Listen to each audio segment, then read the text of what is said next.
Sign చేసినా super hit గానే ఉంటుంది. ఓకే గురుగారు, తర్వాత పవన్ కళ్యాణ్, సర్దార్ గబ్బర్ సింగ్.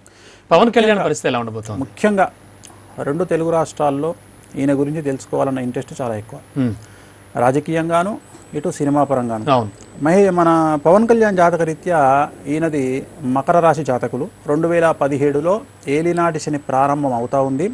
ప్రజెంట్ గురు మహర్దశ నడుస్తూ ఉంది. గురు చండాల యోగంలో ఉన్నారు. ఈ సంవత్సరం ఖచ్చితంగా ఈయనకు పవన్ కళ్యాణ్ గారికి వ్యతిరేకమైనటువంటి ఫలితాలు ఉండబోతా ఉన్నాయి.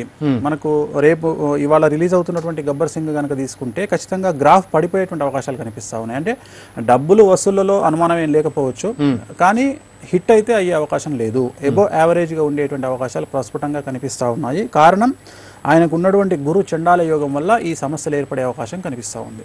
ఓకే.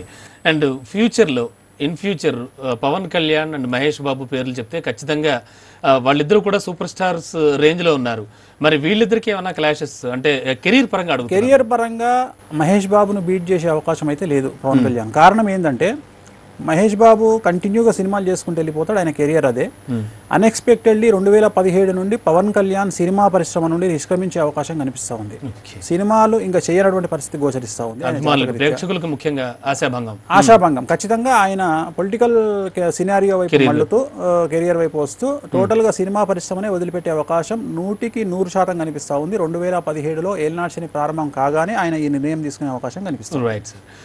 అంటే స్టార్ హీరోస్, ఒకప్పటి స్టార్ హీరోస్ చూసుకుంటే కనుక చిరంజీవి, బాలకృష్ణ